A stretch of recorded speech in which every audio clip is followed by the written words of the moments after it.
Uh, let's see if I started on YouTube You are first of all. live. I Let me can just see.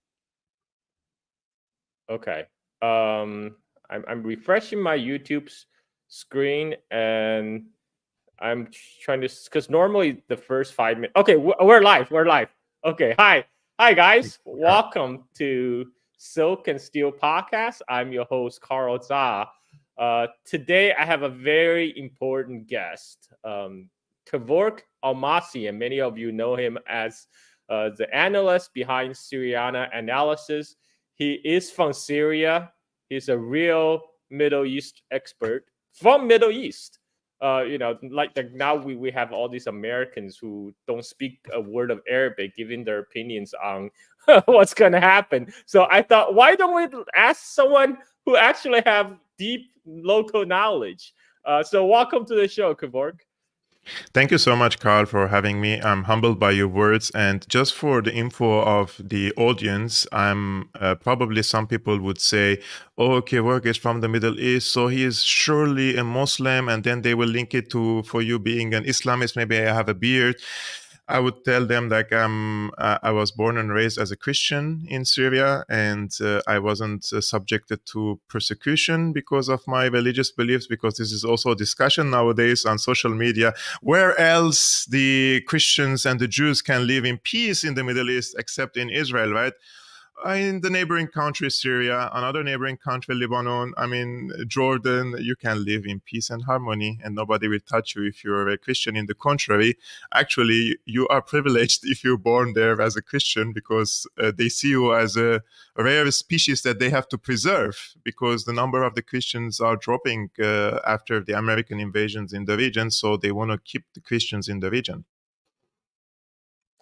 It's good that you pointed out Kevork, because especially for Americans, I just have to keep it real here. Most Americans don't even realize they're Middle Eastern Christians. Even if you just think about it for a second, Jesus was born in Palestine, right? That's where Christianity started. But a lot of people don't even realize there are Palestinian Christians, and Yes, they are and it's just as very sad. prosecuted as their. Go ahead. Sorry.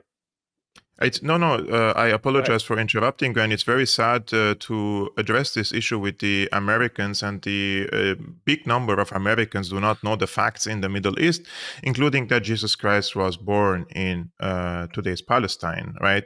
And this is a religion that came from the Levant, and it's not a product of America, it's not a product of Europe. Of course, it's a religion for everyone who are convinced of Christianity, but trying to tell us that we are the wrong Christians and they're the correct Christians because uh, uh, apparently in the 21st century, if you're a real Christian, according to these Christian Zionists in the United States, then you have to love Israel. If you don't love Israel, you're not a real Christian, according to them. So this is something that we have to address because before the 1967 war, which was a 6-day war, and the Israelis called it a preemptive attack on Egypt and on Syria, they occupied vast swath of territories, including Jerusalem, where our Christian sites are located. And before the 1967 war, the Christians, including my grandparents, they used to go to Bethlehem to visit the Christian site for pilgrim. I think if I'm pronouncing the word correctly. And when they used to come back to Syria, for example, they had a tattoo on their arms stating the date and the day that they were there in Jerusalem. So many of my grandparents, including the family members, the older generation, they all have a tattoos here, like 1956, 1960, 1961, or here, states that they were in Jerusalem. Visiting Jerusalem, and there were regular visits to these places.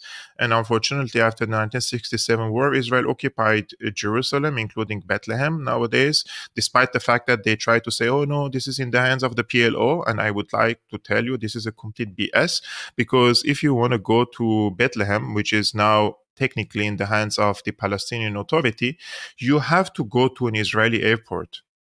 Palestinians are not permitted to have an airport. So you have to land in an Israeli airport. So the Israelis will not permit you to get in Israel while you're holding a Syrian passport, basically. So you're not allowed to go to Bethlehem any longer because you hold a Syrian passport, and this is a discrimination against also not only against nationality but also against our religious background. That those sites are also ours, and we're not permitted to go there. And the other day, I hosted.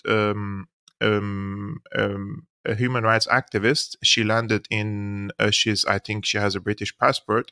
She wants to go to Palestine, but she has to first land in an Israeli airport. And once she landed in an Israeli airport, they told her like, "Go away. We don't need more human rights activists in our country. You cannot go to Palestine." So the Israelis are in control of who can go to Palestine and who cannot. So this is pure occupation. I don't know what's the term that we can use for it, right? It's crazy. I think your microphone is muted, Carl. Oh, I muted myself because I really wanted to hear you talk, and I don't want to interrupt it by my dogs barking. And so the problem in U.S. is one, a lot of Americans are ignorant; they don't know they're Christians in the Middle East. Two, some of them that do know, they probably don't even care, because the whole ideology of Christian Zionism is their goal is to get all the Jews of the world to Palestine, because according to their beliefs, that's how they're going to trigger the coming of Messiah. And then Jesus will come back, and all the Jews will be destroyed or converted to Christian, and then everybody get raptured. That is their ideology. A lot of these people are in important position of power in the United States, unfortunately. So it's kind of like a symbiosis. They live in like a symbiotic relationship with Zionists, like Netanyahu. They're basically kind of using each other, right? Like the Christian Zionists, like, okay, we just gotta get all the Jews in this place, and then they will be all have to be forced converted to Christian. That would be the gospel. Whereas Netanyahu power is thinking. Yeah, whereas Netanyahu power thinking, those suckers, those American suckers, I'll just tell them what to do. I can manipulate them how I want. But it's very it's very sick and twisted relationship. So right now we actually have Tony Blinken in Middle East. I believe he was speaking from Tel Aviv when he said, this is the last chance for peace. He's here for the ceasefire. We're committed to have the ceasefire talks succeed and return the hostages. And I want to get your take on that. I have my thoughts, but I want to get your take on what. So Blinken today I watched and heard what he said. We don't know what they spoke behind closed doors, but there are a few key words that he used during the press conference or the statement with the president of Israel. He spoke about that hostages have to come home. And we have to implement a permanent ceasefire. This is the first keywords. Now, there were multiple efforts and diplomatic work and negotiations, talks with mediators to release the hostages in the past months. At a few, there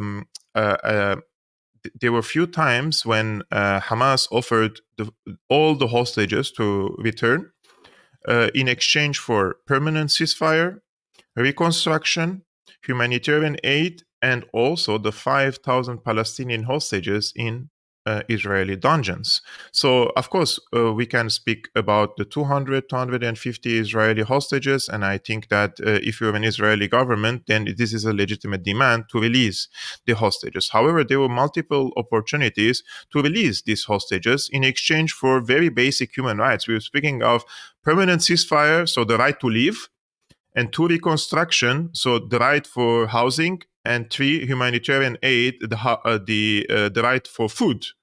Those are the very basic things that the Palestinians have asked. And the 4th demand was releasing the 5,000 Palestinian hostages, or some of them.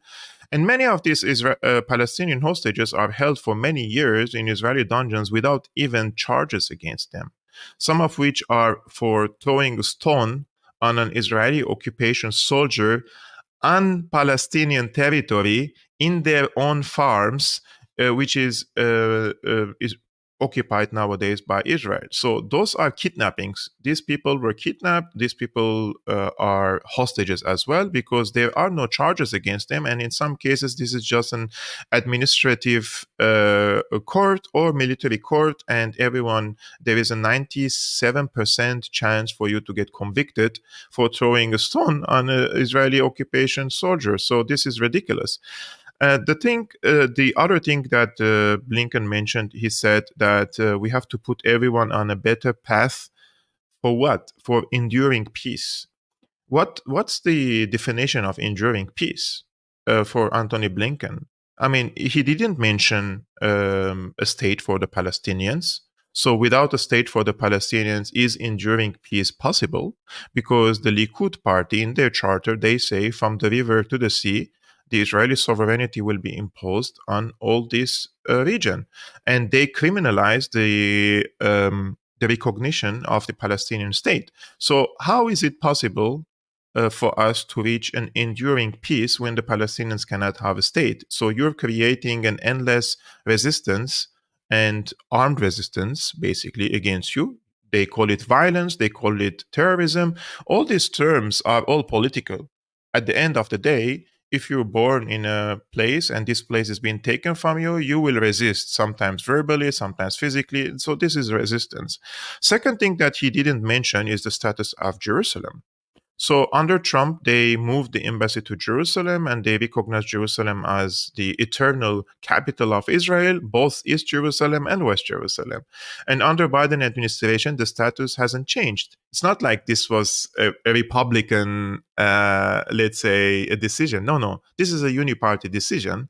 And now Biden administration and Antony Blinken and the spokesperson of the White House, he said that, yeah, this is the same policy. So they don't want to give a state to the Palestinians, and they want to occupy the entire Jerusalem, and they want to call that an enduring peace. In addition to that, just recently, one of the spokespersons of the American administration reiterated the position of the Biden administration on the Golan Heights, which is a Syrian territory occupied by Israel. And he said the position of the current administration hasn't changed. And he said, as long as Assad is in power, we're not going to give back the Golan Heights to the Syrians. And I wonder, what does Assad?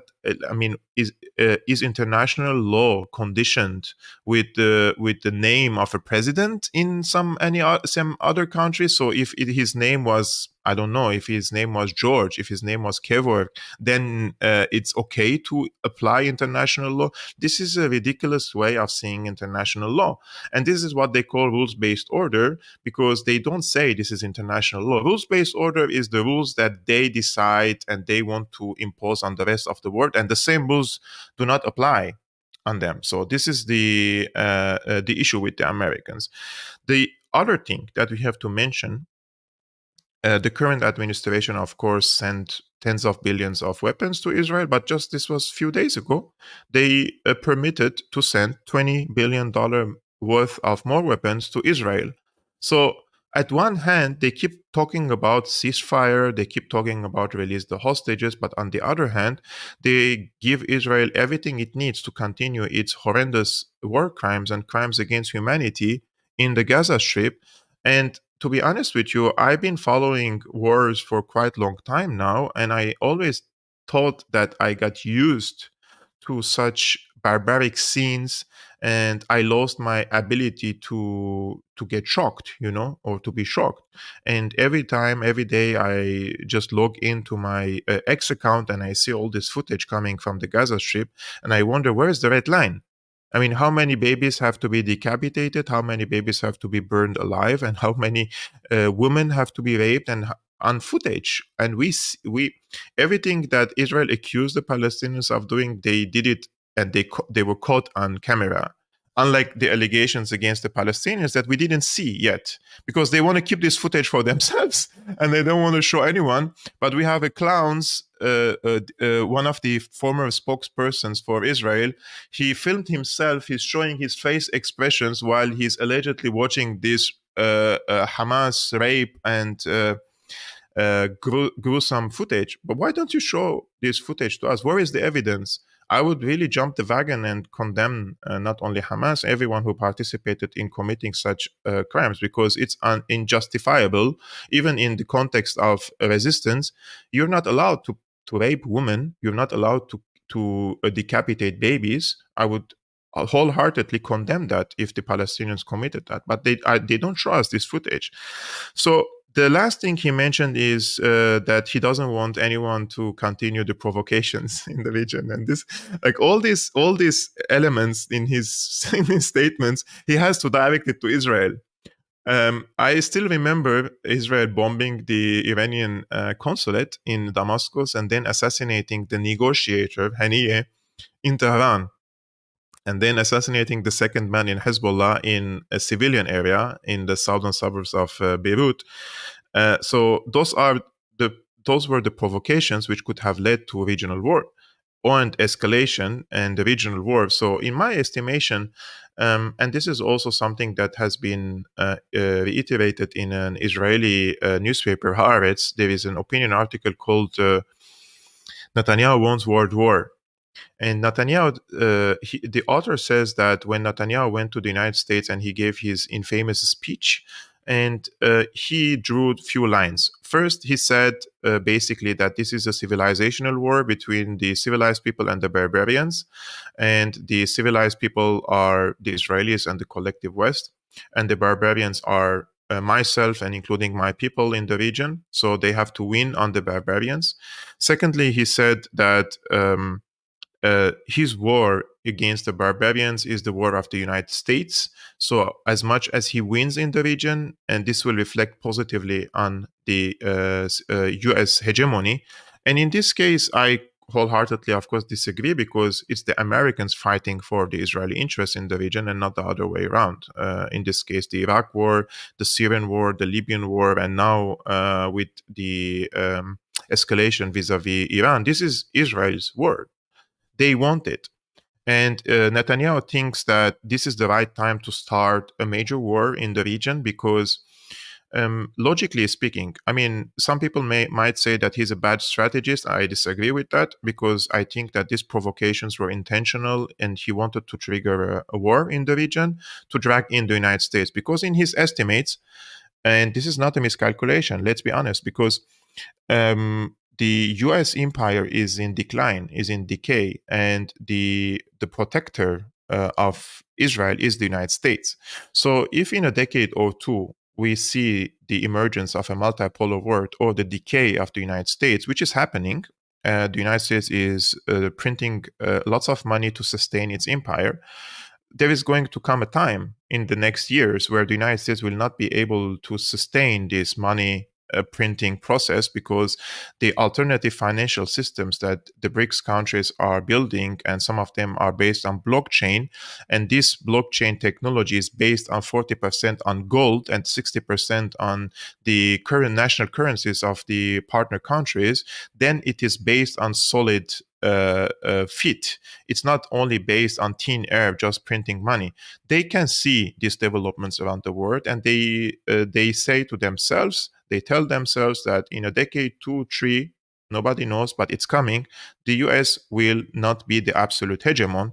And since the British Empire first was the protector, and now the Americans are the protector of Israel, and the guarantor for the continuation of Israel, then it's in our interest to keep the United States as an hegemon. So we have to knock out Iran in the region after destroying Syria, the last Arab army which used to pose a threat against the Israeli national security. We have to take out Iran now, because in a 2 or 3 decades, when the Americans decline as an absolute hegemon around the world, then our position will be very vulnerable. So we have to shift the paradigm now in the region. It's the time now. If we wait, then the entire existence of Israel will be in jeopardy. This is how the Zionists and the Israeli and the neocons thinkers and scholars and decision makers think about what's happening in the region. And this could be one of the reasons why Trump wants to,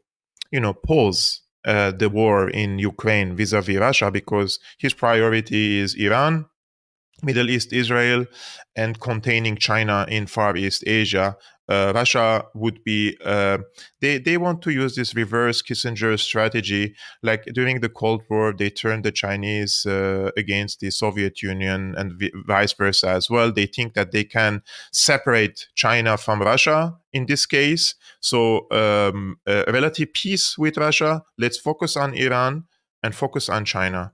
I think this is not going to work. I think that it's too late for the US to reverse the paradigm in the region. And this was possible probably 10 to 15 years ago. But now even the non-state actors such as Hezbollah, they are capable of destroying the aircraft carriers and the warships of the United States in the Mediterranean with a very cheap means. And all these US soldiers in the region are sitting ducks. They will get killed, and this will result to huge inflation and skyrocketing of the gas prices around the world. It's a catastrophic scenario if you think about it. But some people in the United States and in Israel think that they can pursue what is called, because they were promoting this for a long time now, since Corona times, the Great Reset. We have to reset the economies, and we have to introduce the centralized digital currencies. They have to wipe the trillions, $35 trillion of debt of the United States by this basically historical cheating and erasing the debt of the United States. So I see that there are people, and probably people that we don't know in the US. There are groups over groups. There are lobbyists. There are industrialists. There are bankers, military industrial complex, Wall Street. There are so many influential people like Elon Musk, right? They are pushing forward imperialist projects around the world for the sake of the US hegemony. So they have an interest in this, and they have an interest in overthrowing Venezuela. Like, he was so excited, Elon Musk, to overthrow Maduro in these last elections. Like, why would you care? If you think about it, why would you care as an Elon Musk, right? So all these billionaires in the United States, they will lose big time if the US declines, and their only alternative to preserve their wealth and continue their business then would be China. And these people are so radicalized ideologically that they would never accept to flourish under the umbrella of communist China. And they want to keep this model, the capitalist, the United States continues and present it as the only functioning economic model, that if you pick this model, then you will prosper. And if you don't pick this model, then we will come after you. We will destroy your economies like they do in Venezuela, in Iran, in Cuba, in Syria, in all around the world. Wherever any country chooses a different economic model, they destroy this economy, because the international financial system is monopolized by the United States, and these countries are unable to circumvent these sanction regimes. And therefore, after the Ukraine war, you see that all of a sudden, the majority of the global South started to see the war in Ukraine as if it's their war as well, because they know if the United States prevails, they will continue being subjugated. And if Russia wins this war, then we're going to move and shift to a multipolar world, something that will present for the people of these countries multiple choices for them to pick. Because at the moment, you don't have a choice. You either choose the American model or you stay in poverty. But under a multipolar world, there are few things that come with it: alternative financial systems, transaction systems to begin with, and secondly, multiculturalism. Multiculturalism is also related to multipolar world, because under the American rules-based order, you either choose and pick their democratic liberal system, which comes with it different societal values that they impose on the people of the global South, or if you don't pick that, then we will do regime change against you, we'll do coup, or we will keep your country in a vicious circle of instability. And they're capable of doing it. They're very powerful and they're very rich. Sorry for the long explanation, but I think this is how I see the current situation in the Middle East and around the world. Everything is interconnected.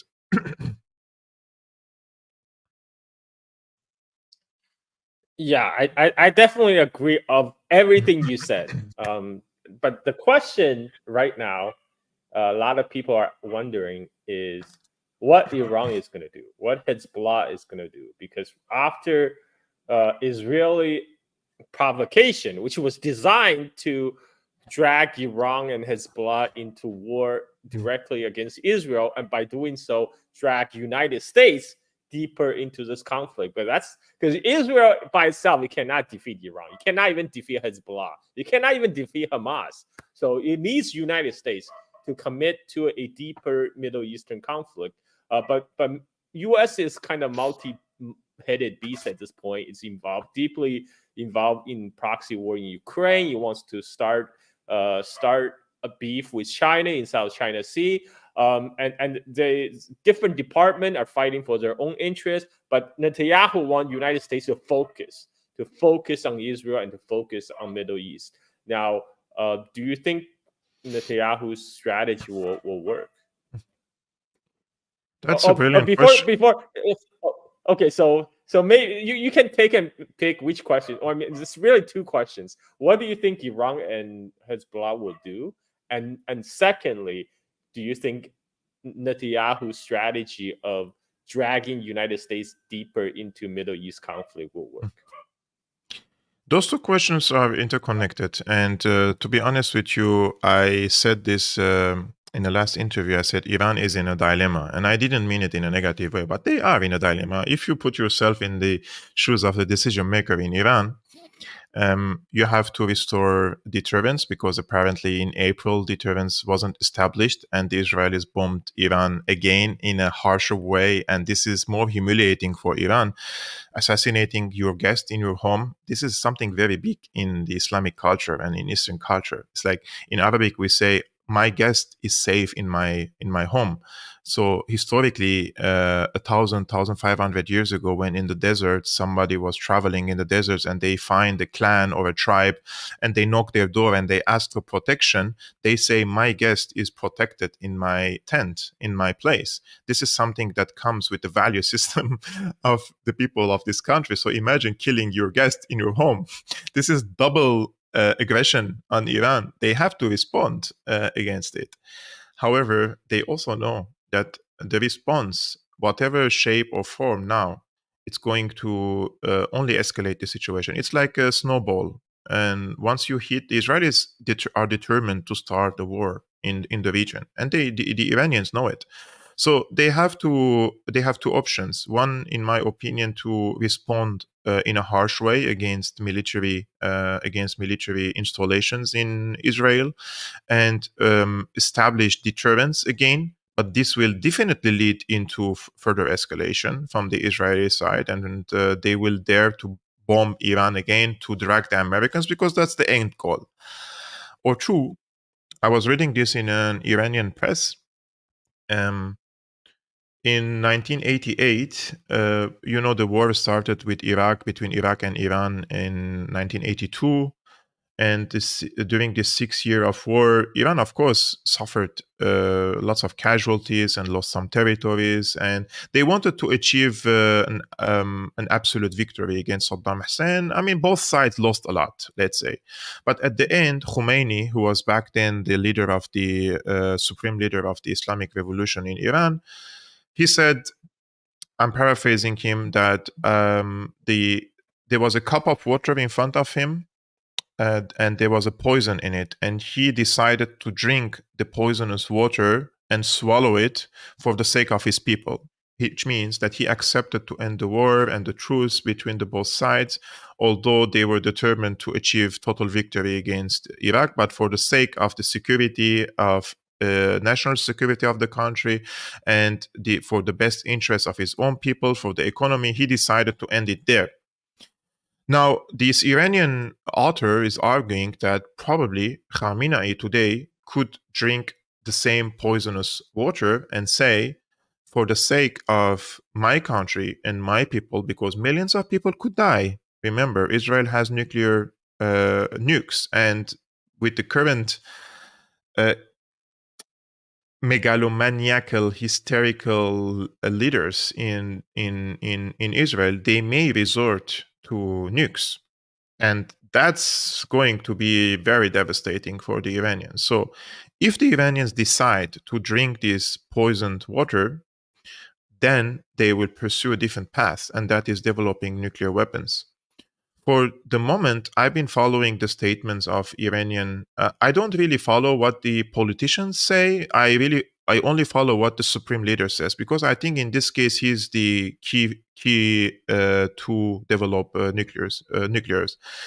And he said a few years ago that there is a fatwa. This is a religious order not to develop nukes because it's against they say it's against the rule of God. And because with the nukes you cannot really differentiate between an innocent person and non-innocent person. You cannot really differentiate between a combatant and non-combatant, and we don't want to resort to that.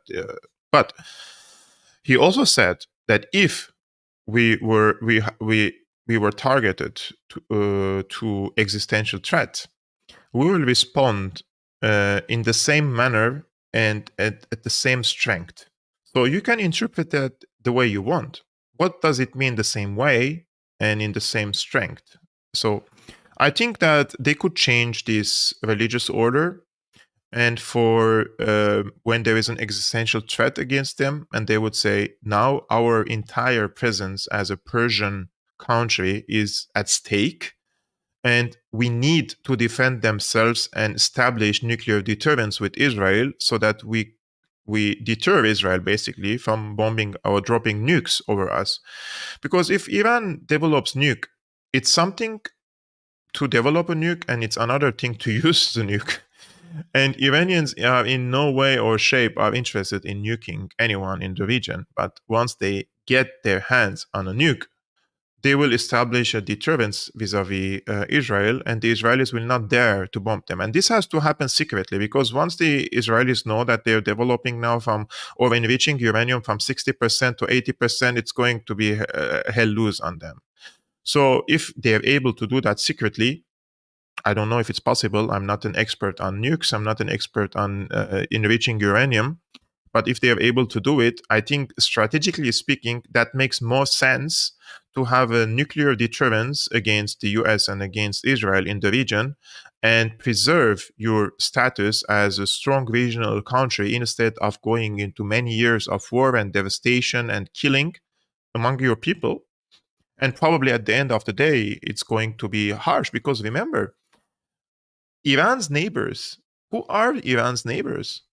Qatar, the biggest American aircraft carrier in the Middle East, is in Qatar. The air bases are in Qatar. It's in the UAE. It's in Saudi Arabia. It's in Bahrain. It's in Kuwait. Everywhere Americans exist there. Yes, they are sitting ducks at one hand, but on the other hand, they're also capable of striking Iran directly.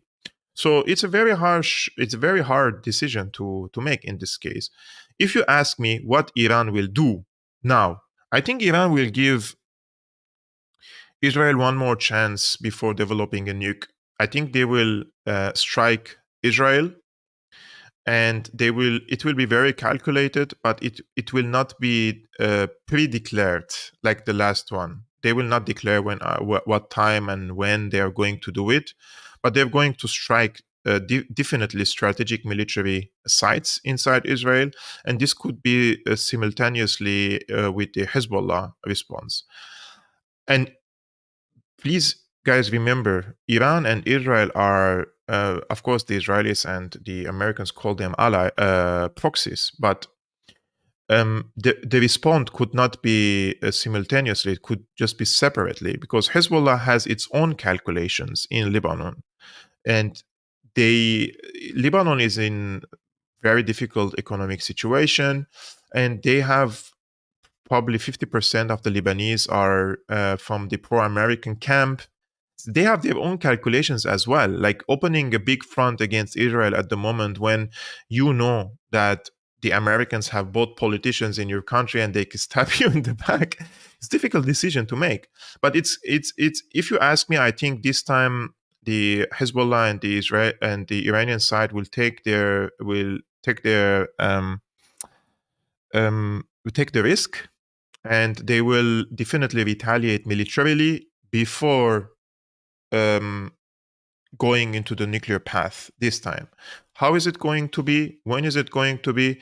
If I tell you that I know, I would be lying to you. Nobody will know this time. And all these experts on X that you also mentioned, sometimes it's funny, And the Wall Street Journal journalists, they allegedly interviewed senior Hezbollah commanders. When you read this text, and you can laugh about it as much as you want. I lived in Beirut and worked in the southern suburbs of Beirut, where they call it the Hezbollah stronghold, for 3 years. If you meet 10 persons in this part, 9 of them will claim that they are a Hezbollah commander. Like everybody wants to show off like they are somehow a Hezbollah. But the real Hezbollah commander, you would not, even his daughter and his wife, sometimes they don't know that they are a commander in Hezbollah. And only when they get killed, or they call them martyr, their family understand what role this person has played. It's a very secret, well-kept secret organization. Nobody in Lebanon comes and speaks to Wall Street Journal and tells them how are they going to respond against Israel. This is complete fabrication. And you know how this happens? They meet someone, a journalist in Beirut, probably sitting in one of the bars and drinking beers, and somebody tells them from a journalist in Beirut, because I lived there and I know how things work. And they say, so do you want to maybe interview somebody from Hezbollah? And of course, this American journalist gets excited about it. Of course, I want to interview someone from Hezbollah. He says, yeah, but this costs money. Because if you're going to reach to this person, he will ask for money. So I have to, as a middleman, it could cost up to $20,000 to $30,000 to fabricate such a piece of crap for the Wall Street Journal. And then these two bros, they could be even friends and they could share the money. This is how things work. I've seen it with my own eyes. These journalists they don't even step in the southern suburbs of Beirut because they're too coward to go to the southern suburbs of Beirut, where they call it Hezbollah stronghold. They stay in an area called Al Hamra, which is all bars and restaurants, and everybody is drinking beer and alcohol. Or they go to Ashrafi or Maram Khayel again. All these areas are about pubs and bars and this stuff. And they meet someone there and they get fooled.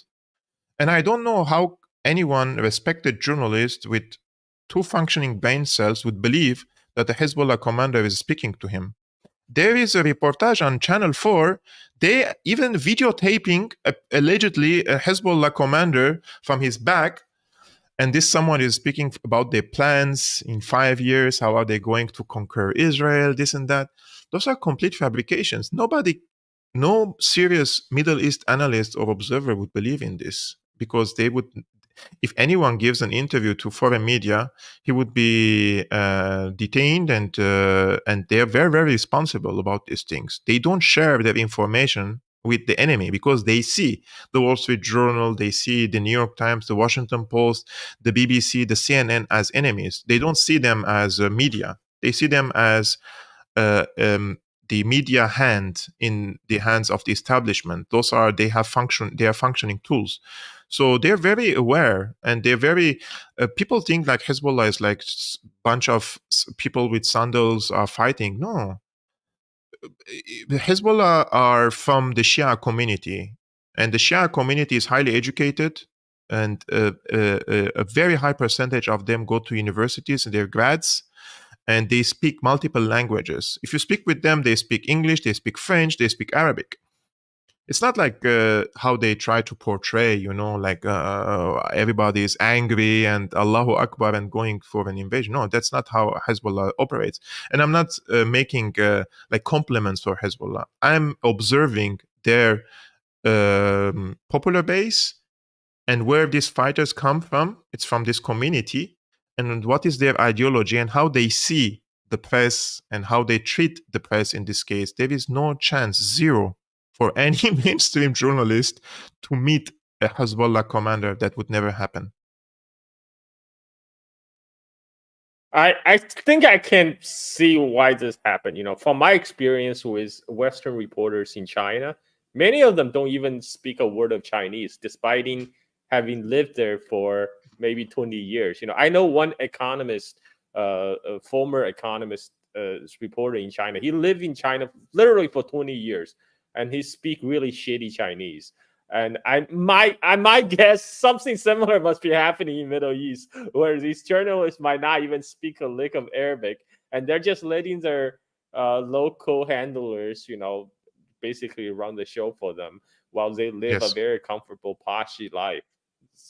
My guess. Carl, I met with, and you cannot believe how many journalists I met in Beirut when I was working there, because there was the war in Syria. So, and these journalists are, again, cowards. They don't go to Syria. They sit in Beirut and they're reporting what's happening in Syria. And many of them called me. I can name you: Wall Street Journal, New York Times, Washington Post. Many of them called me for interviews, and you give them interviews, and then they just portray you as a crazy person. They don't take what you say seriously. They cherry pick what you say, and then you see the article. There are like 5 other people speaking in this article, and 5 of them are the opposite opinion, and you're the only one who's quoted from the other side of the story. And whatever you said in this 20-30 minutes, they just pick like 1 or 2 sentences and they make you look like a crazy, right? And the second thing, yeah, I met with a journalist. I still remember this incident very well. And I thought this was an interview. And then when we met, he wanted me to educate him on the geography of Syria. So somebody who is appointed to report on Syria doesn't know the geography of Syria, right? So we put the map in front of us. We open the laptop, and I'm showing him the different governorates and where the so-called rebels are and where the government forces are. I'm literally educating him. And this was like 5 years later when I moved to Germany. And there was a big media campaign against me, calling me an Assad's right hand in Europe, spy, and all this crap about me. And I saw this same journalist that I was educating him in Beirut. He's writing about me, saying that I'm a crazy person that he met once in Beirut, and he realized that like I truly have something in my mind. Like this is how he was speaking about me, whereas I was the one telling him about the geography of Syria. If I was really that crazy person, why would you depend on me to learn about Syria, right? And these people, therefore, I changed my attitude again towards them. At the beginning, I thought they're misinformed. Maybe you can educate them.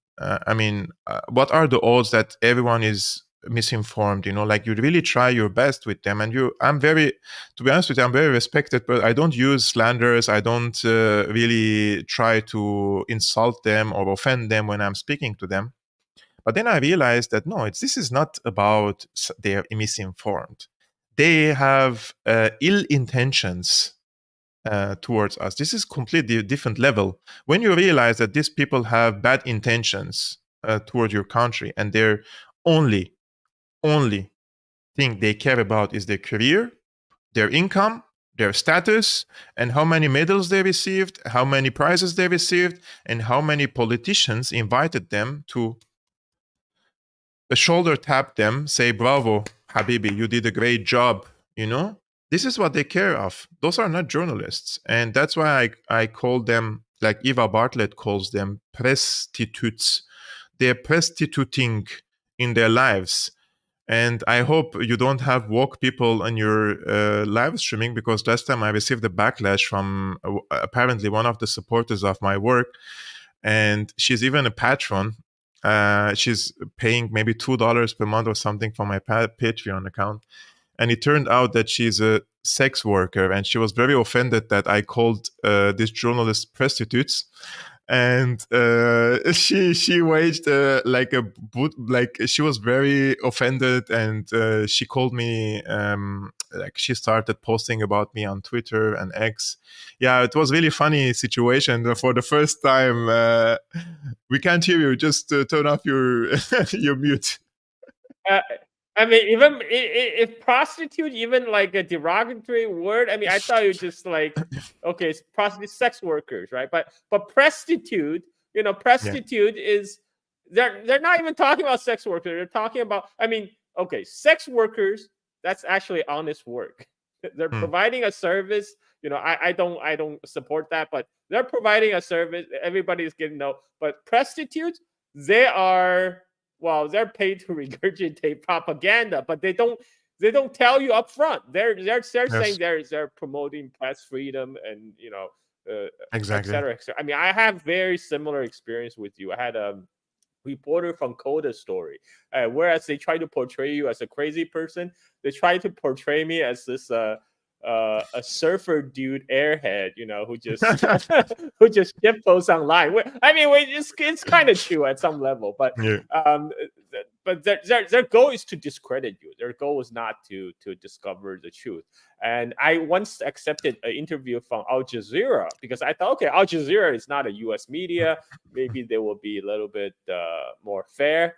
And it was about a protest in China. But what they did was they digitally edit my part of the interview. So while I'm speaking, my whole background is darkened. Like I was giving the interview outside of my house, like the sun was shining on my face, everything is green.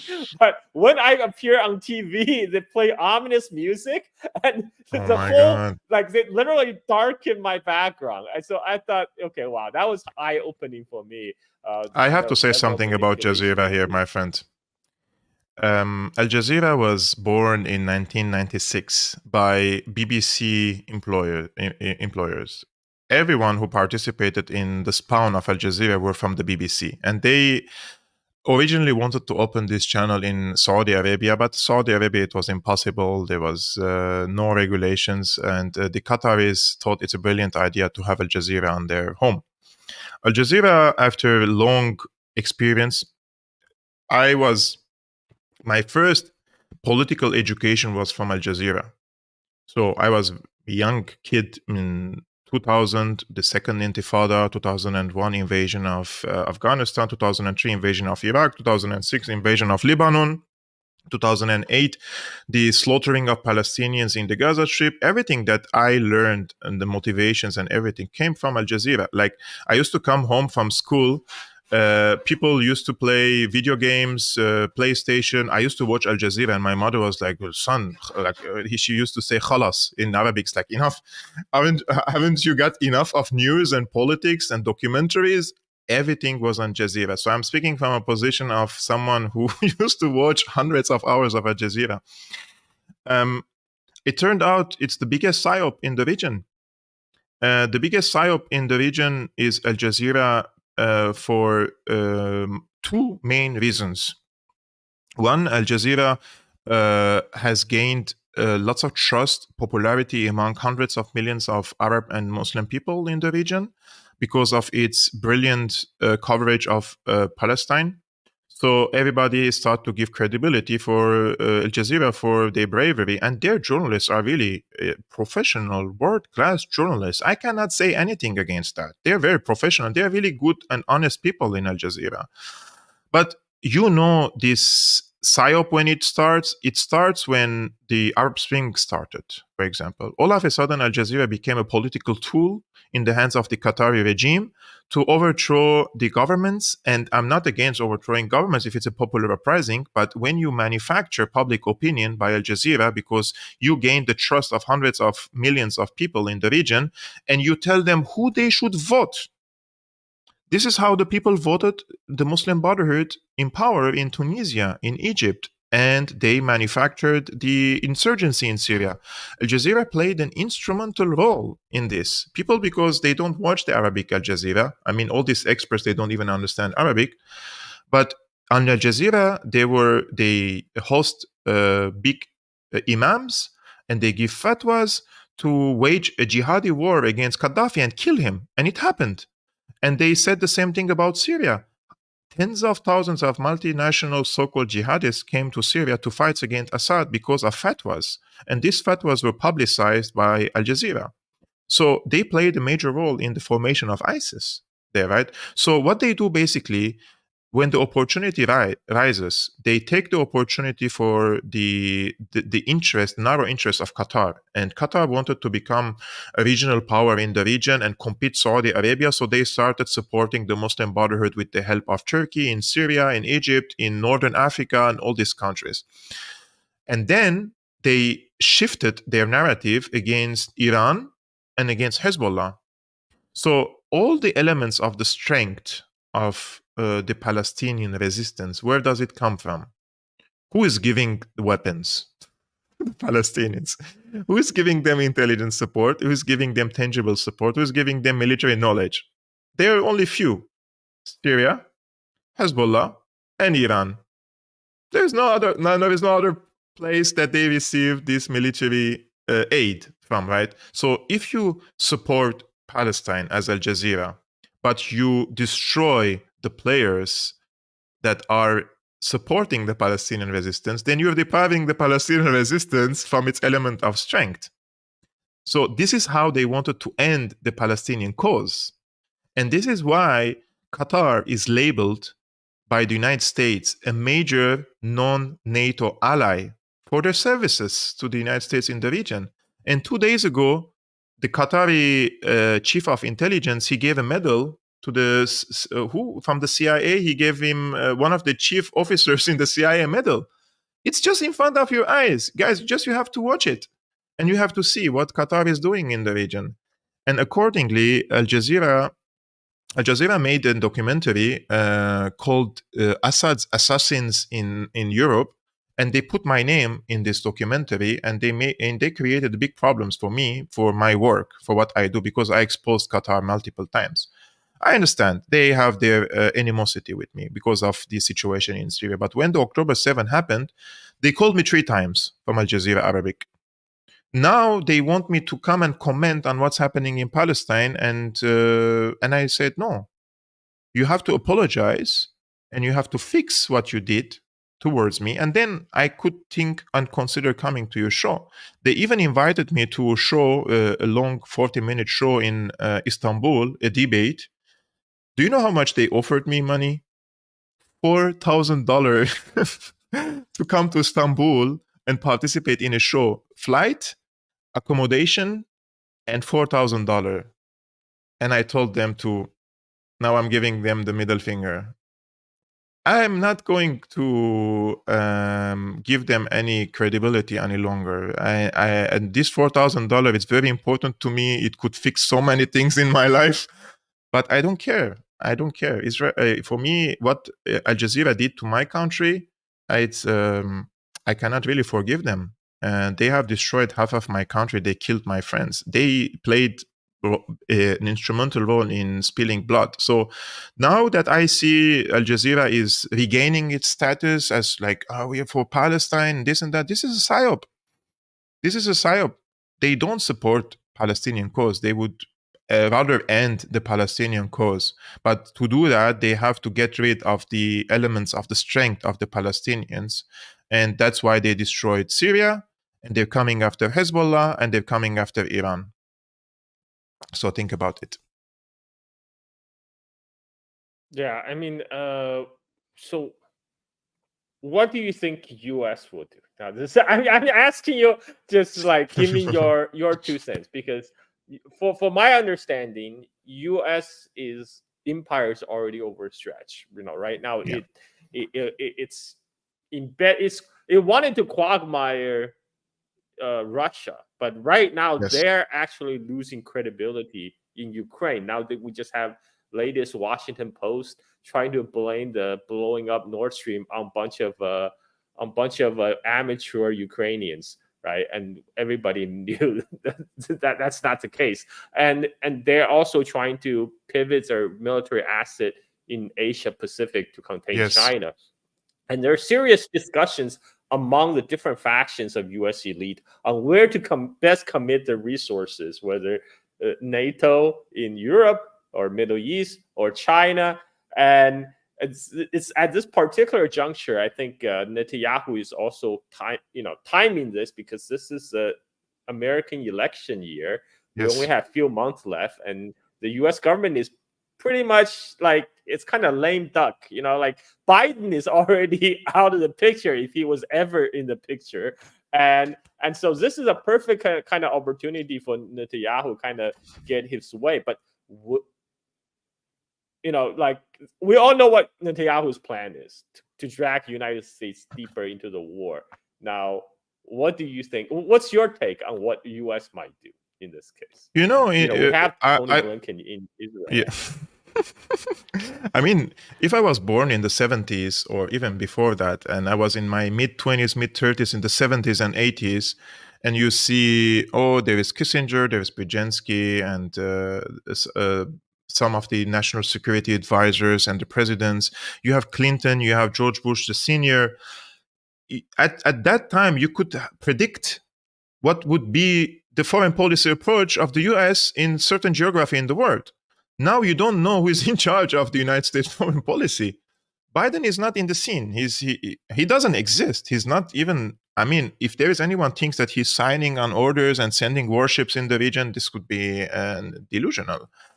Who is taking decision? Antony Blinken? We really don't know who is in charge of this. Those are strategic decisions, my friend. Those are not like the tax deduction or some culture war. Those are big decisions.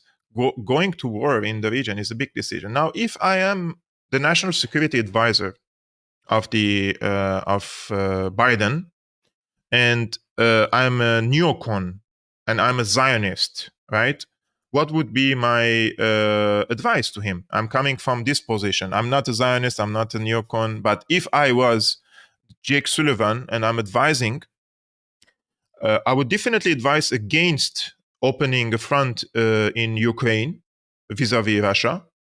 And I would definitely advise him to not to go militaristic in Taiwan against China. Try to contain China would be maybe rational in their minds, because they don't want the rise of China, because China is the absolute threat for the US hegemony around the world. So if I want to contain the rise of China, then I'm also containing any power that is going to pose a serious threat to my hegemonic status around the world, and that is coming from China. But in the Middle East, when the strategy was, since Trump and then Biden came, let's normalize relations between the UAE, Saudi Arabia vis-a-vis with Israel. Then we have Jordan pro-Israel, we have Egypt mostly pro-Israel. So we make the countries pro-Israel. Then all these other elements like Syria, Lebanon, Iran, they will be weakened, right? But opening a big front in the region, it's not in the strategic interest of the United States. The strategic interest, the direct and imminent threat, and I'm not saying it in a negative way, for the hegemony of the US is the rise of the Chinese economy. It's the Chinese investments around the world showing to the world that there is an alternative path to reconstruction, alternative path for development, and alternative path for your social development and technological development. And that is a win-win situation. It's not a zero-sum game. So China is presenting a model unlike in Russia. Russia is doing the fight in Ukraine, which is important for their, of course, national security. But Russia is incapable until this moment to present an economic model for the global south, for these countries to adopt a model for them to develop. None yet, because any country that is aspiring to become a superpower, they have to have the economic model that they can export to the rest of the world. The American model is a zero-sum game, and the Chinese model is a win-win game. Of course, the Chinese will win more at some cases because they are the economic powerhouse of the world. But you're also going to win. We're not going to destroy your infrastructure. We were going to build your infrastructure. There is a huge difference between this economic model and the American model. The Russians are incapable of doing that. So if I am an American politician, I want to stop that, the rise of China, because that's the imminent threat to my hegemony. So this war in the region, it's going to be a big distraction for the United States, and it's going to be huge destruction, not only distraction, for the US assets in the region. And in parallel, the Chinese will use this opportunity like they used the opportunity in Ukraine when the NATO is heavily investing in the war with Ukraine against Russia. So we back Russia indirectly, and we make sure that Russia is prevailing in Ukraine, because after Ukraine they will come after us. After Russia, they're coming after us. So we pump up the status and the military status of the economy, let's say, in Russia. We don't directly participate in it, and we focus on our internal development and exporting our model to Africa, to Latin America, unless, of course, somebody like this stupid Argentinian president comes to power and then he wants to make his country militarized and NATOized. It's like, why would these people even shoot their own leg? I don't understand. Like, somebody's giving you a service in the golden plate for you to benefit. Like, did you see the railways that China built in Chile? It's impressive. Since the 60s, they didn't have these railways for civilian use and also for trade inside, because Chile is a huge country, and it's like this all the way in Latin America. It doesn't have a depth, but it's very, very long. And they're building their huge infrastructure. In South Africa, they're doing the same thing. The electric cars, which I'm not a fan of electric cars, by the way, they are everywhere now in Germany. And people are like buying Chinese cars because it's more affordable, and it's also quality. Like, China is not like 20 years ago when you used to buy a Chinese phone because it's like $100 because it's cheap, you know. If you're going to buy a brand new flagship Chinese phone, it's going to cost you over $1,000 nowadays. It's a really good phone, right? So they're a big challenge now for the US. I wouldn't advise for the Americans to go to war in the Middle East. Of course not. This is going to be the last straw in the coffin of the last nail in the coffin of the US, because the players in the region are ready. And the Chinese and the Russians, they know that this time, look, 20, 30 years ago, when they imposed sanctions on Iran in the UN Security Council, the Chinese abstained and the Russians voted also abstained for the sanctions. This was 20, 30 years ago. Now it's completely different. They are building a defensive pact among each other, the Iranians and the Chinese, and the Iranians are going to buy the MiG-35 from the Russians. So things have changed, and also the Chinese and the Russians have matured after many backstabs in different parts of the world, trusting the Americans when, like, how can you even trust an American politician any longer? It's like they shake your hands and the second day they kill you. Like, didn't they do this with Gaddafi? Hasn't Obama shook hands with Gaddafi and the next year he killed him in 2011? Whose order was to kill Gaddafi? Well, it was Obama's order, Clinton's order, right? And the same thing they were trying to do with Syria, but Syrian president was more clever. Syrian, because they were persuading Assad, like, you know, you're a reformer. We invite you to the UK. The Queen Elizabeth will receive you. John Kerry comes to Damascus. Clinton calls him a reformer. No, Habibi, come to our side. We will, you know, it's a trap. It's a trap. Once you go there, you are done. And I wish that the US acts normal, because what is the interest of the people is to have good relationship with the US, enjoy their technology, their innovations, whatever they're doing there, and at the same time enjoying the benefits of having good relationship with the East, with Russia, with China, with India, with the rest of the world. But the Americans, you are either with us or against us. So they left the people no choice but to push back against the US hegemony. And I think everyone except for this few, how many countries are there? 30, 35 countries. They call themselves the collective West. Those are the ones. I mean, even in Europe, is Germany now benefiting from its relationship with the US? US literally destroyed the economy of Germany. And now they're blaming some three drunk Ukrainians for sabotaging the Nord Stream pipelines. Seriously, like, we're not idiots. Come on, man. It's not 2001 come to sell us the 9/11 narrative like the way it is, and like we don't have to ask any questions. Everybody has woken up, and social media has become a double-edged sword. Like, we're also using it against them. So people are more informed nowadays. You cannot really fool them with this. Indeed, indeed. You can fool some people some of the time. You can't fool all people all the time. Thank you, Alex, for the super sticker.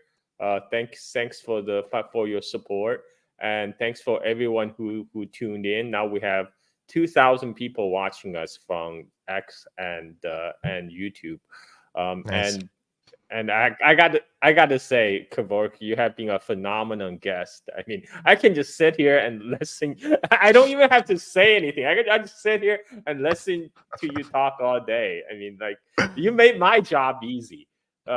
So all right, so back. I'm trying to focus, get us back to Middle East here, because this is kind of the $1 trillion question, because many people thinks there's a possibility that this could blow up, and that could wreak havoc on global trade, for example. But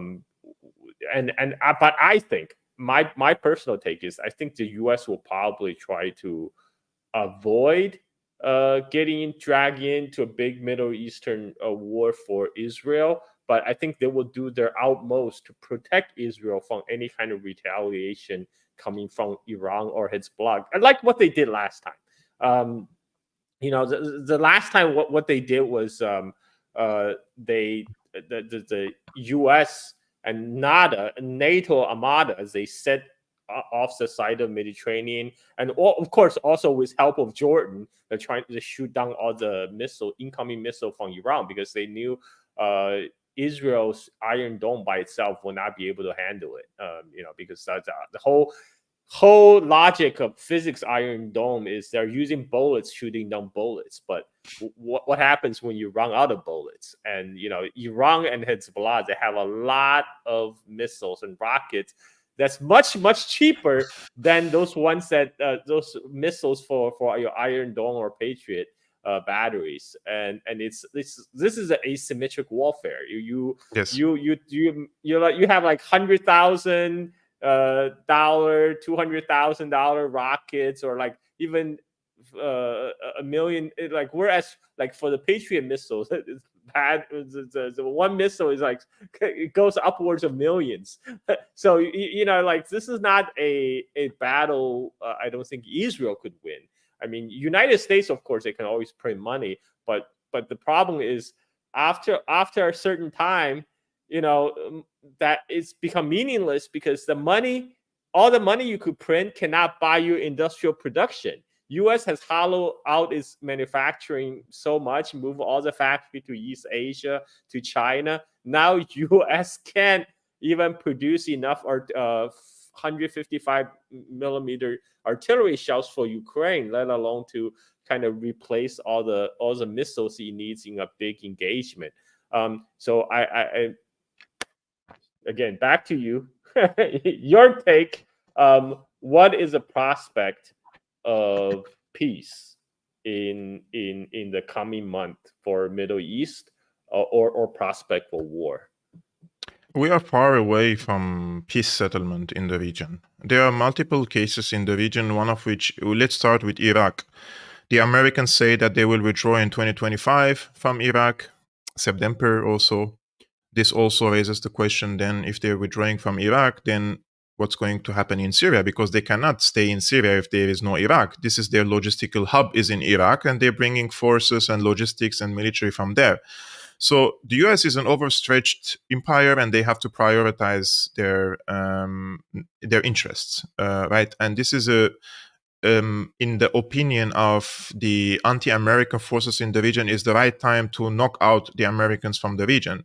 And you see that as much as the Americans are taking one step back, the Iranians, the Ansarullah, the Syrians, the Hezbollahs are taking one step, they're advancing one step to the front. So they're replacing the American influence in the region. And this is not in the interest of Saudi Arabia, the UAE. They don't want to see that, like the Iranian expansion, influence expansion in the region. So they want for the Americans to stay in the region for a longer time. This is on one hand. The second thing is Israel. I mean, the Americans can send warships, aircraft carriers to protect Israel. They can send their batteries and air defense systems. But we have to remember a few things, one of which you already mentioned. Hezbollah has tens of thousands of Katyusha rockets, which are built on cheap junk. And they always overwhelm the Iron Dome in northern Israel, into extent that the Israelis are not even trying to intercept them now. In the last week, they were like, fuck it, every missile that we shoot, it's like $1 million or so. It's like these people are sending us junk here. You know, they stopped even intercepting the Katyushas coming from southern Lebanon, because it's very costly for them. The second element for it is Hezbollah overwhelms the air defenses, and then they have 1, 2, or 3 like guided missiles that they shoot and they hit the targets. But before that, there is work happening. What Hezbollah is doing, basically, they're sitting on the borders with Israel inside the mountains. This is a city under the mountain, and somebody gets, like, there is a door from the mountain. He comes up and he has the cornet. And who gave them all these cornets? Syrians they bought it from Russia and they gave it to Hezbollah. And they shoot the radars and the intelligence units and the cameras. So they basically blinded the Israeli forces in the north, because this Iron Dome system, it works on a radar. They have to see what's happening before they shoot. And if Hezbollah is shooting the radars and they replace it and they can shoot it again, it's like it's a war of attrition all the time. And how many units Hezbollah has from this cornet? It's an open source. Syria has an open source with Russia, and they're delivering it to Hezbollah all the time. So for this, I think the economic devastation in Israel is bigger compared to Hezbollah. Secondly, Hezbollah has Yachond missile. And this is a hypersonic missile that can hit the warships and the aircraft carriers in the Mediterranean. And also they have kamikaze drones. They can hit any American aircraft carrier in the region if they want to. So with very cheap products, very cheap rockets and missiles, those are multi-billion aircraft carriers with how many of F-16s and F-35s on it, right? So if this is destroyed, then where are they going to land? They're going to Cyprus. Israel is not possible, because even in a situation of all-out war, there is not going to be any airport left in Israel. And I'm not calling for it. I'm seeing it in front of my eyes, because this is what's going to happen in all-out war. So in this situation, I think the Americans are going to receive a big blow in the region, and this will humble them. And this is something that it has to happen, because at times I'm saying it in a way that during times of major geopolitical shifts, and when the world is changing from unipolar into multipolar, there has to be a certain confrontation so that everybody knows what's the balance of power. Because everybody is now pretends or claims to have a certain power, but nobody has used this power yet. So how can you deter your enemy if you don't show strength? Unfortunately speaking, we live in a jungle that there are no rules and there are no order. So sometimes war is the preface to peace. And if a peace has to be established in the region, everybody has to first know its own strength and its own the strengths and also the weaknesses, right? For you to sit on a negotiation table. Now, does peace mean with Israel? I doubt. I don't think that Israel can recover from what they did in Gaza. And I'm not saying it politically. Like, on a popular level, imagine if you have someone like Dan Bilzerian on the PBD podcast talking about Israel in a way that he sounds like a scholar and historian and a moral compass. It's like, if these people are speaking about Israel in this way, And these people have lots of influence, because in the US, who influences the public opinion? This type of people, right? Andrew Tates, Dan Bilzerians, and the singers, and it's a Hollywood manufactured opinion there. So if these people are speaking up against, and then you have the younger generation in the United States speaking up against, and everywhere around the world, actually, everybody is questioning. Everybody's used to say Israel has the right to exist, most people, and now people ask, does Israel deserve to exist after what they did to the Palestinians? I mean, it's a televised, right? It's not like we were high, and nobody can tell me that he or she hasn't seen what's happening in Gaza. If you open your Instagram, your TikTok, your X, whatever platform you are on, it's impossible for the algorithm not to show you at least one video per day from the Gaza Strip. And I think what the Israelis have done, it's unforgivable. And so peace with Israel in the current form, radical Zionism, which preaches grabbing all the land of Palestine and killing the Palestinians, ethnically cleansing them, genociding them, I don't think it's possible. One state solution for the Jewish people, for the Christians, for the Muslims, for the atheists, for the agnostics, for everyone in Palestine, one state, everybody lives there in peace and harmony, and also as equal citizens. This is already means the end of Israel, because there is no Israel without this racial discrimination against the Palestinians, because it's an ethno-religious state. So when that happens, then it will be the end of Israel anyway. So whatever you want to call that future state, I don't really care, as long as everybody is equal there. And I don't think this is a radical solution, I think this is the best solution for everyone to live there. And if anyone who is from Poland or from Ukraine or from Russia or from the United States, Manhattan, and they see that they cannot live with the Palestinians equal and they have to discriminate, then that's their problem, right? That's not our problem. We want in Syria, we want for the Jewish people who are Syrian Jewish, there is an encouragement for them to come and visit their properties, their cathedrals, and their graveyards, because they have lots of things in Syria. The government is encouraging them to come and check on their properties, and they're visiting, and they're like mind blown, because the second and the third generation who was born in the US, they think that if they come to Syria, they will be detained for being a Jew or this and that, But they come here and they see like they have lots of properties in Syria. They come and visit, at least as a visitor. And I have a friend who is born in the US. He's from a famous Jewish family in Damascus. And once he returned to Syria, he was mind blown. He says, what am I doing in the United States? The real life is in Damascus. The parties in Damascus are different. Life in Damascus is different. Everything is different there. Food is different. Life is different. He's so fascinated. And what's happening there? Last time, somebody was writing that the Jews are persecuted in Syria. He was in Damascus, and I told him, his name is Joe. And I told him, bro, can you please wear your kippah in Damascus and send a photo? He was in the middle of the street with the kippah, and then he sent me a photo from Damascus for me to post it on social media, because it's like, people think like if you wear a kippah in Damascus, people will be curious if they see somebody with a kippah, like come and ask you, like, do you need help? Are you okay? Do you need directions? Do you need food? And it's exactly the opposite how they portray it in the mainstream media, unfortunately. There's such ignorance about Middle East. I'm glad I have you on. Especially a lot of ignorance among the American, because the people probably don't even realize one of the largest Jewish community in Middle East outside Israel is Iran. Iran has a large Jewish community. A lot of Americans don't know this. They don't know this, just like they don't know Middle Eastern Christian exists. When I watched this podcast on PBD, Patrick Bet-David and Dan Bilzerian, I rewatched the part on Israel and what's happening in Gaza.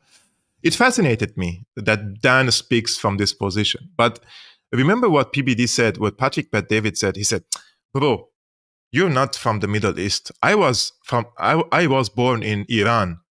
he left when I was 10 years old, right? He doesn't even remember anything from Iran. But anyways, and he was like, do you know what would happen to you if you were born different in Iran or in the Middle East? Like if you were a Jew or if you were a Christian, do you know what would happen to you? And then 5 minutes later, he even forgot that he said that argument. And he came back and he said, like, the biggest, second biggest Jewish community is in Iran. It's like, you have to pick and choose. It's either you're getting killed in Iran for being a Jew, or the second biggest Jewish community in the region is in Iran itself, and they have their representatives in the Iranian parliament, and they're in the government, and they're protected by the Islamic Republic there. It's like, look, I don't want to live in an Islamic country. And when I say Islamic, I mean the laws. Like, I'm not going to move in Iran and live there. But I have to give them credit for protecting the Jewish people and for the Christian people, because in many other places they are getting harassed. And those are the places where they say those are the moderate Arab countries, whereas the axis of evil, those are the ones protecting. I mean, when the war erupted in Syria and the genocide was going on against the minorities, including the Christians, because they ethnically cleansed them, they took them out of their land. And this ISIS Nusra came to take over this land, the Yazidis, the Kurds. Who came and fought alongside these minorities against this ISIS Frankenstein? Was it the Saudis? Was it the Emiratis? Was it the Turks? Was it the moderate Arab countries? No. They were the axis of evil. Those Yeah, they guys are were the axis. supporting the jihadis. I mean, who liberated Ma'lula, the ancient Christian town in Syria? They were Syrian army and Hezbollah. And the Iranians were underground advising against ISIS. When the Kurds were they were threatened with a genocide by ISIS in Mosul. They were going to Erbil. Who came to Iraq to save their ass? Were they American F-16s came and bombed ISIS, or was it the Iranians fighting and Hashd al-Shabi and the PM was fighting in Iraq? It's crazy how they manufacture different narratives. And the amazing thing is like there's actually a large Iranian diaspora in United States. You know, like LA is known as tarantulas because and there's like and a lot of them, you know, it's different by geographics because I live in LA and around like Westwood area, West LA. It's Persian. We call them Persians because they don't want to disassociate with Iran because Iran become a bad word in the United States. But most of the Persians in Westwoods are Jewish. I know because I dated one of them, and so like and these people, they go back. You know, like the Jewish Persian Jews in LA. They well, before United States kind of put a kibosh on the visit, but they used to regularly travel back to Iran and ask them about it, and they said, "Oh, it's nice, you know, it's nice, you know, like." You know, as long as you have some money, you know, you can have pretty nice life over there. Yes. That's what they told me. But they're just so, because the United States kind of pride itself on being a melting pot, being like, you know, attracting immigrants from all over the world where everyone can be American. But at the same time, there's deep ignorance about the place where those immigrants are coming from. I mean, it's and well, what's not helping, of course, mainstream media is actively selling disinformation, right, about this enemies of the United States, about the enemies of the U.S. government. So, like, I don't know what the status about traveling to Iran right now for U.S. passport holders, but I cannot go to North Korea, for example. I cannot because I don't have another passport other than the U.S. passport. I cannot go to North Korea, and it's not because North Koreans don't want us to go. The United States don't want us to go, and U.S. is putting a level 3 warning on traveling to China, which is the level 3 warning is the same level warning about countries in a civil war, like Ethiopia. United States is telling its citizens, don't travel to China. You might get kidnapped by the Chinese government. They will detain you, which is completely bogus. You know, China is one of the safest countries in the world, and but this is what kind of the constant propaganda we've been subjected to back in the United States. Sorry, I'm ranting, and this should really. No, I just wanted to say one thing. I just want to say Go ahead. something. If anybody is watching us from China, if there is level 3 travel warning, level 4, level 5, level 6, I'm ready. I would move to China, no problem, and I would leave the peace and stability, and everything is the birds are singing here, and everything is fine here in Germany. There are no security problems and no robbery, no knife attacks. Nothing is happening in the schools. No indoctrination. Everything is fine, and the birds are still singing, and it's very sunny, and we have Nord Stream still. We have cheap gas here. Everybody, everything is great. Like the groceries are very cheap here in Germany. I'm very happy. So I still, but want to, if it's possible, to move to China to live in a level 4 security danger zone, and to be kidnapped by Chinese and then maybe cooked, or I don't know. Anyways, it's crazy. Kevork, how are you doing for time? Because I want to be respectful for your No time. worries. We have a few more minutes. I have my live streaming in 2 hours. I have a historian guest coming to my show. I was preparing for the show. I just have to finalize the questions and set up the live streaming before I go to this live streaming. Okay, so why don't we open the floor for some questions, and then afterwards you can tell people. Well, actually, guys, this is your chance to ask Kevork questions. You know, if you put your question in the comments. Meanwhile, Kevork, if people want to find you, find your work, where do they go? Actually, I'm posting daily live streams between Monday to Friday at 5 p.m. Central European Time, 11 a.m. Eastern American Time on Syriana Analysis YouTube channel, and also on Rumble every day. So on these 2 locations, I'm posting regularly. On X, it's my personal account, Kevork Almassian, my personal name. I usually post my comments, my analysis, let's say, written on X, sometimes short videos, but longer format of conversations are all on YouTube, on Rumble.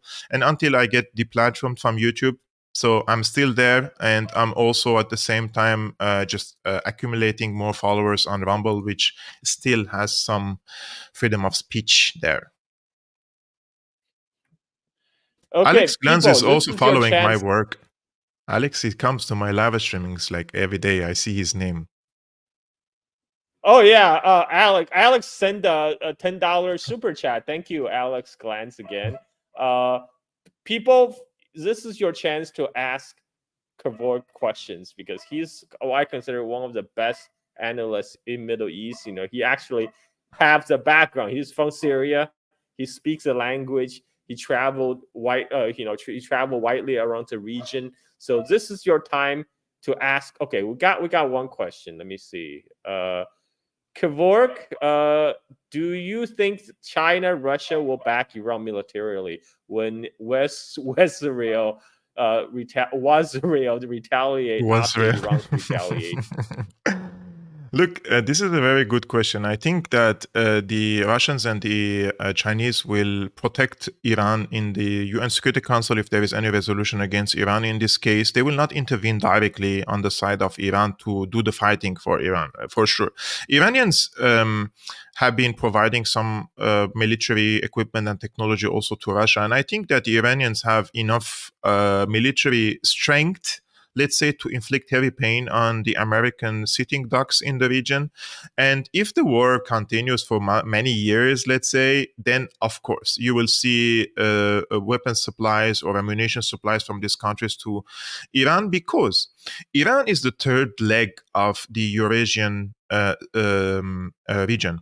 So if we see Eurasia and we see that how China and Russia are trying to restore their let's say superpower status in the region, and how are they going to kick the US influence out of the region, we have to understand the Eurasian region well.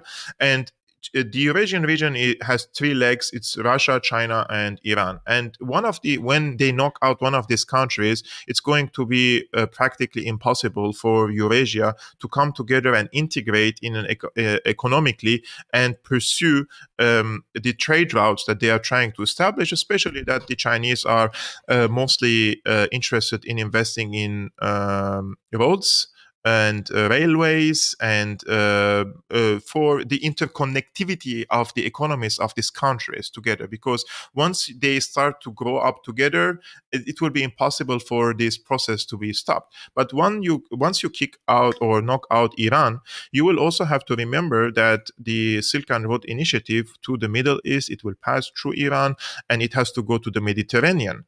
And this is one of the end goals of China's Silk Road Initiative, and why the Americans are stationed in the eastern shore of the Euphrates in Syria, where they are now want to, of course, to steal the oil, to loot the wheat, for example. But geographically speaking, they're also there to block the easy access of China into Syria, and from Syria to the eastern shore of the eastern shore actually, eastern shore of the Mediterranean. So this is also geopolitical, let's say, struggle between the both sides. But the on the long run, it's impossible to stop the integration of these countries. The time has passed.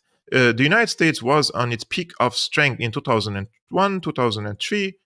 And this has lasted till 2011. The last successful military campaign of the United States was in successful, between quotations, of course, was in Libya. In Syria, the curve started, like the shift started to happen. And this was first in Syria, that the Syrians fought, but then the Russians realized that they have to stop the Americans there. This is the front line with the US hegemony in the Middle East. And this has also encouraged the Russians to support the ethnic Russians in eastern Ukraine to fight against the coup regime in Kiev. So these were two fronts simultaneously started in Ukraine and in Russia and in Syria. And this was a huge decision by Russia to confront the United States, because before that, the Russians were letting the Americans, in Iraq, they veto, but they couldn't do anything about it, right? They weren't in a position to do much about it. But now with the shift of the balance, and also the Iranian, the Hezbollah, and the Syrian side, Ansarullah side, they are pursuing a good relationship with Russia.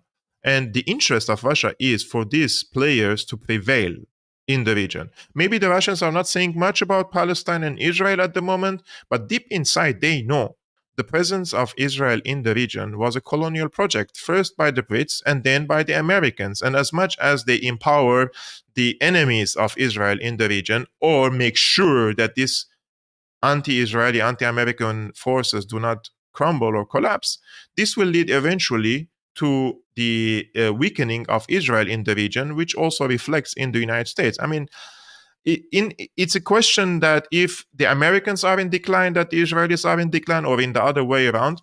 Nowadays, it's a little bit difficult to answer this question, because if it was in the 90s, or even 10 years ago, 15 years ago, I would say that the Americans used to see Israel as an instrumental in their foreign policy approach in the region.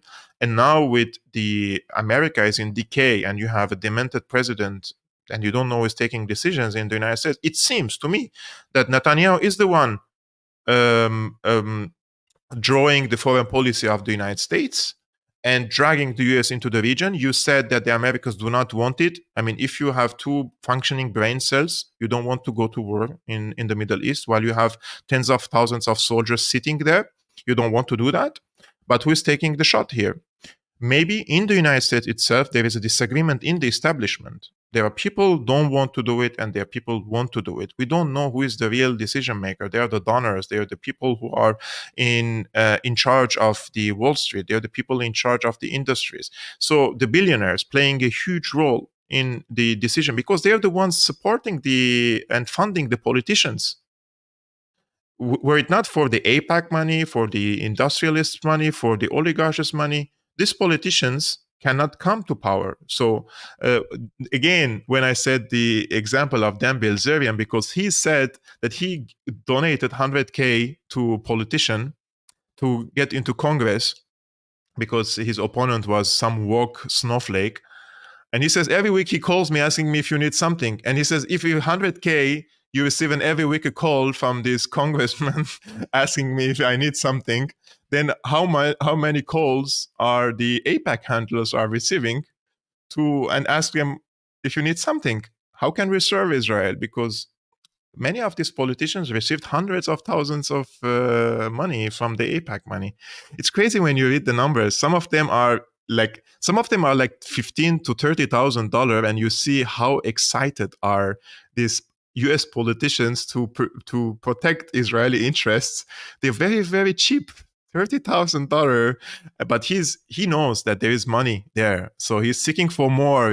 So licking the butt of Israel every day on X, and America stands with Israel. You go to the comments, like the first 1,000 comments say, no, we don't stand with Israel, but he's standing with Israel. He's the representative of the American people, right? This is how America works. Amazing.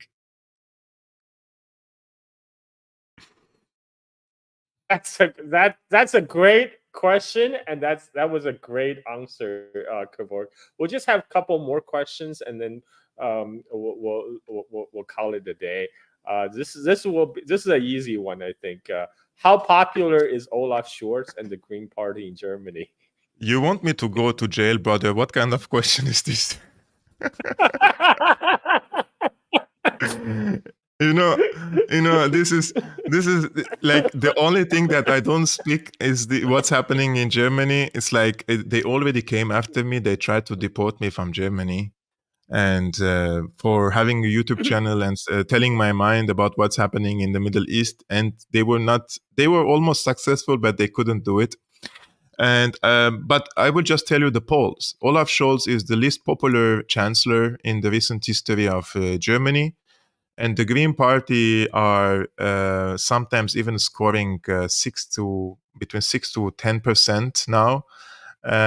It's very, very low. And the opposition parties, for example, the right-wing party Alternative for Germany, they score to 20%. And you have the Sarah Wagenknecht coalition, which is the left wing. They score between 6 to 11%. I mean, the three parties in the coalition, German coalition together, they don't score 35% of the German consent. The rest are in opposition for what the government is doing. But Germany needs a really long time to recover from the ramifications of World War II. It's still too much debate about World War II and American presence here and the guilt for the Holocaust. But this is the wrong way of dealing with the Holocaust, like giving the Israelis a green light and supporting them unconditionally like this. It's not a good reputation for Germany, and it harms Germany. And because this is history at the end. I mean, 20 years from now, 30 years from now, when books are written, how are they going to speak about Germany? Like they're going to speak about it, ill speak about it like they did during World War II, right? So they really missed a good opportunity to recover from the repercussions of World War II they wanted to fix it with another mistake. You can't really fix a mistake with another mistake. And the Jewish people who were exterminated during World War II, I mean, what have the Palestinians to do with it? I mean, the Palestinians haven't committed the Holocaust, right? But their land has gone because of the Holocaust at the end of the day. So it's really weird the way Germany is dealing with this case. I don't want to say much more about it because it brings me to trouble. And they're coming after journalists, sending fines for saying something online. And they, rest assured, they watched my YouTube channel, they watched my X account, and they're waiting for me to say something wrong to come after me, So I have to be very careful with my words. Okay, so the next question is kind of sort of related. How do you think the German and European economy will be affected if the situation in West Asia and Middle East heats up even more? Guys, a war in the Middle East means the maritime trade routes will be stopped. The energy prices will skyrocket in a way that we haven't seen, humanity hasn't witnessed yet. It will lead into starvation. It will lead to famine. There are so many agricultural products pass through the Red Sea, the Suez Canal, the different maritime trade routes in the region, in the Gulf, the Arabic Gulf, etc. All this will be stopped. It's going to impact European economies directly. And the Europeans, I don't see that Europeans have much to say about it. They can't change anything. And nobody listens to them in the region, anyways. I mean, if Annalena Baerbock could go to Saudi Arabia or to anywhere in the everybody look, I'm not even trying to offend her, to humiliate her, but in the Arabic press and how the Arabs speak about Annalena Baerbock or the foreign minister in, for example, France or in the UK, they don't see them like with respect because they know like they are not instrumental. They can't act independently. So back in their mind, they're like, "Why are you here? I mean, send your boss. This is how they see. Send your boss. Like, why are you talking to us? Like, if we agree with the United States, then we agree with you in conjunction. Like we don't have to deal with you. You're not pursuing your own national interest to begin with in Ukraine. Then you're not independent. You're not sovereign. This is how they see in the Middle East. And I can assure you, and I said this multiple times, close your eyes. Close your eyes, my friend, and put the map of the Middle East and North Africa in front of you. The barbarians, right? They call them the barbarians. Close your eyes and pick any country with your finger, and bring the foreign minister of this country. Put him in one single room with any foreign minister from Europe, except in Hungary and Slovakia. Anyone from the Middle East, any foreign minister would be intellectually superior, would be in his diplomatic knowledge, political knowledge, international relations, geopolitics, economy, everything. It's unmatched. You can't really compare. But so it really raises the question, like, how these people can become foreign ministers? How can they be decision makers? I mean, is it intentional to bring these incompetent people to power because it's easy to control them and persuade them? It's a really big question. I really don't know the answer, but it's really sad. Like living in Germany, and I know for sure, 100%, trillion percent, that with my limited knowledge of German history and German politics, let's say, I can do better job if I'm the foreign minister for the interests of the German people. I can do better compared to the official, because I care about the German people. I live here and I am one of the residents of Germany at the end. And I'm grateful for being in Germany and having a second chance to restart my life after the war in Syria. And I would like to give back something to Germany, right? And I don't see that these politicians are serving the interests of Germany. But I truly have the best interests of Germany in my heart and the German people. People, vote for Kevork if you are in Germany. If you Yeah, have voting rights in Germany, vote Kevork into political office. exactly. I just one last question for Kevork, but I agree with everything you said, Kevork. Germany is basically paying for its sins for Holocaust with lives of Palestinians. That's what they're doing. They're shifting the burden of repaying Germany's debt to the Arabs, to the Palestinians, and that's really obscene. One last question: what are the chances that countries around Iran simply follow the U.S. lead and try something against Iran, and what could be the consequences? So the countries in the region have matured too. For example, Saudi Arabia supported Saddam Hussein against Iran, and then the Saudis supported the jihadists. The UAE was the same, Bahrain, Kuwait.